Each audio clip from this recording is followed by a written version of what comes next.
Нұрлы жермен үйлі болған ағайын, сүйінші деп мен сөзімді бастайын. Берекеге толы болсын үйіңіз, шаттықпенен баққа толсын күйіңіз. Армысыздар, қымбатты нұрсұлтандықтар, қымбатты қазақстандықтар. Бүгін 22 маусым Нұрлы жер бағдарламасы бойынша, бірінші конкурсы бойынша бүгін нақты тізімдер шыққан күн. Енді жалпы Нұрлы жер бағдарламасы бойынша бүгін күні 3 тізім шықты. Яғни біріншісі ол негізгі тізімге кіргендер, одобрение алған жандар, енді алайын деп тұрған жандар.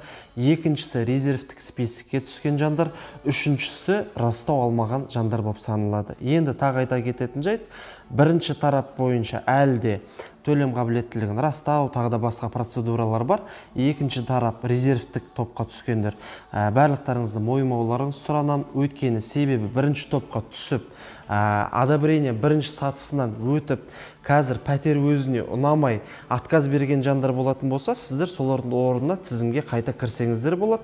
Ал үшінші топқа келетін болсақ, яғни растау алмаған сіздер де мойымаңыздар, себебі сіздер біздің алдымызда болатын, яғни болып жатқан екінші, үшінші конкурсқа өздеріңіз қатысып, бақтарыңыз сынап көрсеңіздер болады.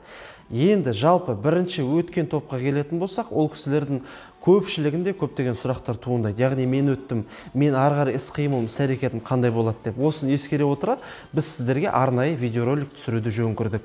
Қазір бәріміз соны бірге тамашалап, яғни бәріміз көріп, арғарай жасайтын іс-қимылдарыңызды тамашалаңыздар. Мынау баспана KZ сайтының алғы беті, бірінші парақшасы, өздеріңіздің жеке кабинеттеріңізге кіруге қажет болады. Одан кейін моя заявканы басасыздар. Моя заявка сізде шығады, егер сіз Нұрлы жер бойынша алдында өтінім берген болсаңыз. Нұрлы жер дегенді басамыз. Яғни бұл жерде бастапқы негізгі 3 процесс бар: голосование за объект, проверка платежеспособности, распределение квартир. Қосымша тағы да екеуі бар. Яғни төртіншісі құжаттарды рәсімдеу, бесіншісі кілтті алу. Енді осының бәрімен қазір сіздерді таныстырып түсіндіріп өтетін боламыз. Заявление принято 21.05.2020. Ваше место в общем списке дейді 48-ші, яғни 69-ның ішінен сіздің балыңыз 59.379. Пул 1, қазір сіздің қатысып отқан пулыңыз. Комната 1, яғни 69 пәтердің ішінде сіз 48-ші болып 59.379 балмен өтіп тұрсыз. Енді осы жерде толықтай бағанағыдай өткен адамдардың тізімін көру үшін посмотреть полный список заявителей дегенді басасыздар. Міне мынау жасылмен белгіленіп тұрғандар, яғни өткен адамдардың тізімі. Одан кейін в резервном списке деген кісілер бар. Резервном списке дегеніміз, егер мынау негізгі тізімде тұрған кісілер осы үйден бас тартса, немесе төлем қабілеттілігі жағынан бұл үйге өтпесе, осы резервті спискте тізімде тұрған адамдар жоғарыға көтеріліп, яғни балына қарай пәтерді иемденетін болады. 50% МИО, яғни әкімдікте кезекте тұрғандар, 50% банк, яғни тұрғын үй құрылыс жинақ банкының салымшылары осының ішінде бар. Проверка платежеспособности дегеніміз, яғни 25 маусымнан 24 шілдеге дейін жүретін болады.